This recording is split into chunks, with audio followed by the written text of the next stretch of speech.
Olá pessoal, tudo bem com vocês? Hoje eu quero compartilhar com vocês uma história muito interessante de um jornalista chamado Lee Strobel, que escreveu o livro Em Defesa de Cristo. Eu não tô com o livro aqui para mostrar para vocês porque eu presenteei uma pessoa do meu trabalho que eu queria evangelizar, né? E esse livro, ele é muito fantástico. Só que eu tenho algumas anotações de quando eu li esse livro e aí eu tava mexendo nos meus cadernos e eu falei, cara, isso é muito interessante para comentar, porque tanto que eu achei o livro tão impactante que a primeira pessoa que eu pensei foi ela, porque ela é do ramo do direito, e esse jornalista, ele era jornalista investigativo, ele trabalhava com questões jurídicas, criminais. Então, ele faz uma coisa muito legal, que é o seguinte: ele era ateu, né? Para início de conversa, ele era ateu. A esposa dele se converte. E aí, quando ela se converte, ele não quer de imediato admitir que ela está certa, né? Então, ele quer, na verdade, provar que ela está errada. E aí, ele vai em busca da verdade, ele vai investigar, ele fala com os principais, com as personalidades que são, como é que se diz? Especialistas em cada área que ele vai investigar. Ele usa da experiência dele em questões jurídicas para, colocar Jesus no banco dos réus e aí fazer as perguntas necessárias para que você que está lendo o livro chegue ao veredito. Então, assim, ele é bem interessante por isso. Ele não vai afirmar e ficar defendendo só um ponto de vista, ele vai defender o outro lado também. Inclusive, quando ele viaja para vários lugares atrás desses especialistas em cada setor. Por exemplo, ele vai nas evidências, nas provas das testemunhas oculares, documentais, corroborativas, contraprovas científicas, psicológicas, circunstanciais, as mesmas provas exigidas nos tribunais. Então é muito legal, porque ele faz o leitor ter o papel de jurado para examinar essas provas que ele traz sem preconceito, com a mente aberta para chegar nesse veredito.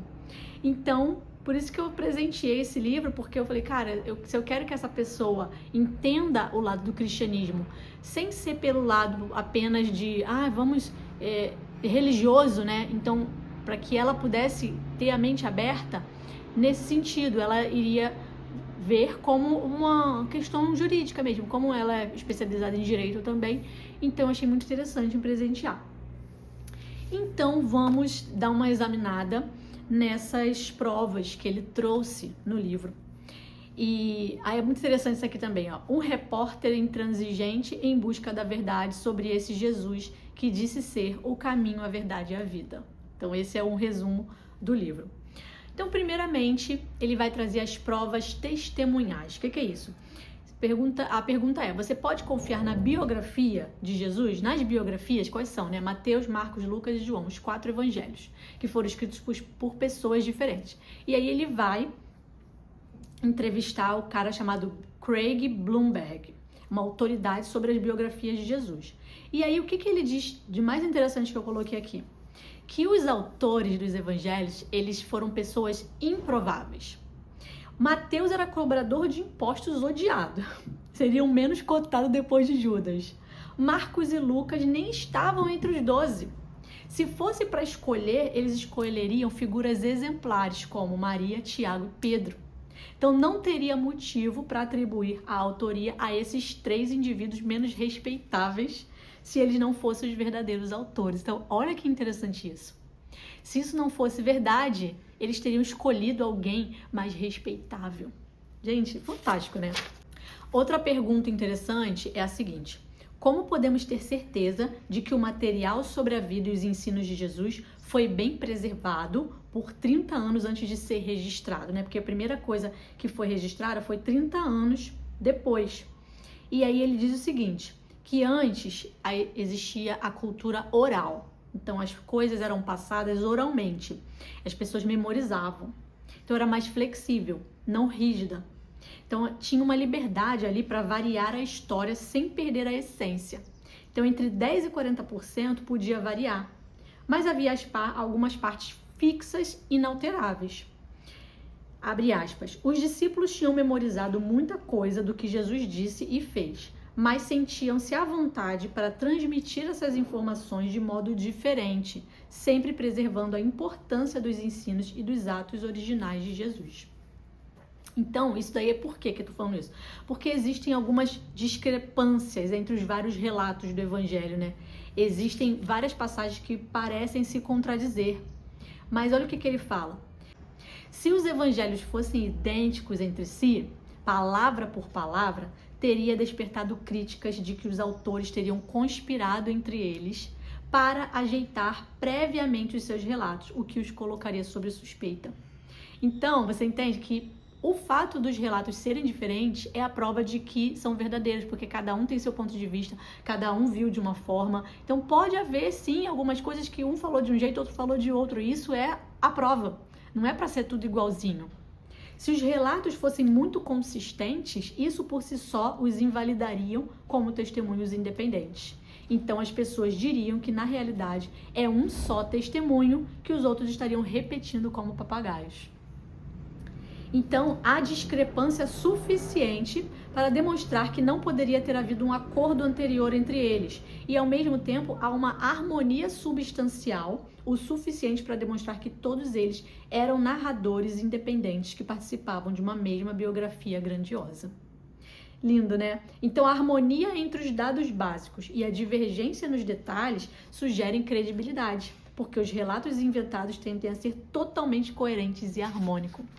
Olha que interessante isso, gente. Agora vamos passar para as provas documentais. Como que podemos ter certeza de que as versões modernas da Bíblia que temos hoje, resultado de incontáveis cópias feitas através dos séculos, possuem alguma semelhança com o que os autores escreveram no original? Então a gente entra na questão das cópias, né? Quando a gente tem muitas cópias de algo, é mais fácil você saber se aquilo é verdadeiro ou não. Principalmente se essas cópias forem de regiões geográficas diferentes, que é o que acontece com as cópias do Novo Testamento. Existem muitas cópias dos originais, né?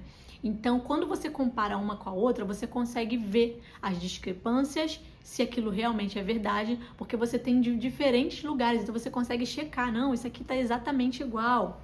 Então, quanto maior o número de cópias que se tem de um documento, maior era a probabilidade de você conseguir confrontá-las e descobrir como era o documento original. E aí ele traz um dado bem interessante, que é a quantidade de cópias que nós temos do Novo Testamento. Nós temos mais de 5.000 manuscritos do Novo Testamento em grego. E se for somar com outras línguas, chega a 24.000. E aí ele traz um livro que é bem conhecido, bem famoso da antiguidade, que é a Ilíada de Homero. É um livro que era considerado a Bíblia dos antigos gregos. Esse livro, a gente tem menos de 650 manuscritos e tem quase 1000 anos de intervalo entre ele e quando foi escrito o original. Ou seja, ele perde de lavada para o Novo Testamento da Bíblia. E ninguém questiona a Ilíada de Homero. Todo mundo aceita que aquilo ali é a verdade, é um livro original. Tá entendendo? Então, a comparação de cópias do Novo Testamento ganha em disparado. As provas documentais do Novo Testamento são surpreendentes diante de outros escritos respeitados da Antiguidade. Obras que os estudiosos modernos não relutam de forma alguma tratá-las como autênticas. Então, essa coisa da autenticidade. Como é que se prova a autenticidade? A gente vendo que, né, essas quantidades de cópias. Existem muitas cópias de manuscritos, né? E o intervalo de tempo também entre os originais e os primeiros exemplares. Nesse quesito, a gente pode ter grande confiança na fidelidade do material que chegou até nós, especialmente quando comparamos a qualquer outra obra literária antiga. Então, o Novo Testamento ele chegou até nós com seu conteúdo preservado através dos séculos, sim. Em nenhum outro caso, o intervalo de tempo entre a composição do livro e a data dos manuscritos mais antigos são tão próximos como no caso do Novo Testamento. Eles foram escritos ainda ali quando estava fervilhando, quando as coisas estavam acontecendo. Outro tipo de prova são as chamadas provas corroborativas. O que é isso? Jesus ele é lembrado por toda parte, ao passo que Herodes, Pilatos e outras autoridades da época não são tão conhecidas assim.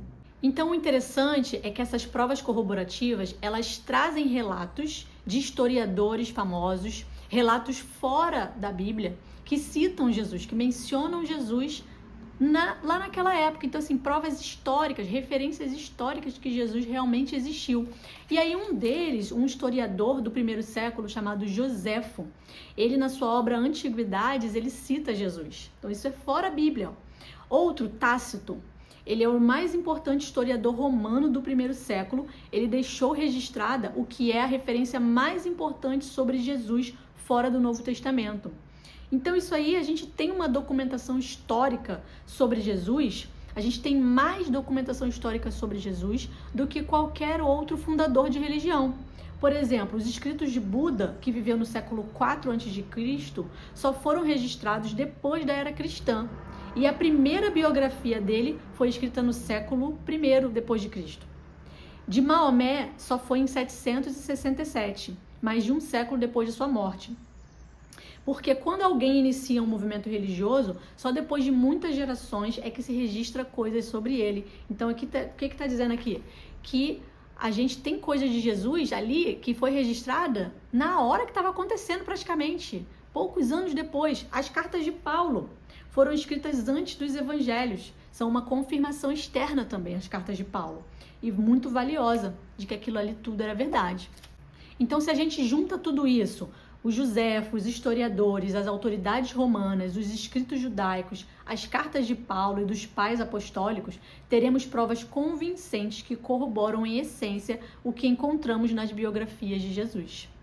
E mesmo que a gente jogasse fora o último exemplar disponível dos evangelhos, ainda assim teríamos uma descrição de Jesus extremamente persuasiva. Na verdade, teríamos um retrato do Filho unigênito de Deus. Ai, que lindo esse texto, gente! Temos também as provas científicas. Então, na arqueologia, tem se descoberto muitas provas que estão comprovando ali o que era relatado no Novo Testamento. E uma das provas que eu gosto mais é a seguinte. É muito fácil você provar que o cristianismo é uma mentira. Sabe como? É só você encontrar o corpo de Jesus. Porque todo o cristianismo é baseado no fato da ressurreição de Jesus, no fato dele ter ressuscitado, dele ter morrido e ressuscitado. Então, se você quiser acabar com o cristianismo, basta você encontrar o corpo. Porque sem a ressurreição é vã a nossa fé. Então, por que ninguém achou o corpo até hoje? O pessoal acha osso de dinossauro, o pessoal acha fóssil de não sei que data, mas não dão conta de achar o corpo de Jesus. O ser humano já foi na Lua e não deu conta de achar o corpo de um homem. Sabe por quê que não deu conta e nunca vai dar? Porque esse corpo não existe, esse corpo ressuscitou. Ele está vivo, ele ressuscitou. E aí é por isso que ninguém consegue encontrar o corpo. Porque se encontrasse, ia ser a coisa mais fácil de destruir o cristianismo. O cristianismo ia desmoronar como um castelo de areia. Tem um filme muito interessante chamado Ressurreição, que aborda esse assunto pela ótica do guarda romano, que ele vê tudo aquilo acontecendo, né? Ele não acredita, e aí ele faz a investigação pessoal dele para encontrar o corpo de Jesus. É muito interessante esse filme, tem na Brasil Paralelo, eu assisti. É muito bom porque você vê que ele vai atrás da verdade. Quem vai atrás da verdade, uma hora acaba encontrando, gente. Se você quiser, você cava, a verdade aparece. Então, cadê o corpo de Jesus? Não tem, porque Jesus ressuscitou e essa é a promessa para nós também, ressuscitarmos com ele. Ele venceu a morte. A ressurreição mostra isso. Ele venceu a morte, ele está vivo e essa é a promessa para todos nós. Quem crê nele vai ter a vida eterna.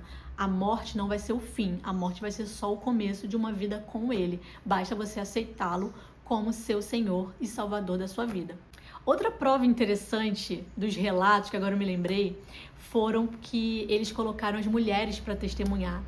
E o fato de ter mulher testemunhando já prova que isso foi verdade realmente, porque naquela época o testemunho de uma mulher não valia nada. Então, se eles quisessem falsificar alguma coisa, eles jamais teriam colocado uma mulher, porque o testemunho dela não valia. Então, o fato de ter ali a mulher testemunhando já prova que aquilo ali realmente aconteceu. Não teria como ter inventado isso, porque ninguém inventaria. Então, assim, é incrível como a Bíblia é real, a Bíblia é verdade. A ciência cada vez mais comprova Quanto mais você estuda, mais próximo você chega de Deus. Se você estuda só superficialmente, você se afasta. Mas se você estuda de verdade, se você mergulha a fundo, você se aproxima de Deus, porque as provas estão aí. Tá tudo aí, tudo comprova que Jesus é o único caminho, a verdade e a vida. Se você ainda não entregou sua vida a Jesus, faça isso, convide Ele para morar no seu coração, porque assim você vai ser salvo, você vai ter a vida eterna. Se você gostou desse vídeo, não esquece de deixar o seu curtir, comenta aqui pra mim qual foi a prova que mais mexeu com você e se inscreve no meu canal, porque assim a gente pode se ver no próximo vídeo. Um beijo grande, fica com Deus. Tchau, tchau.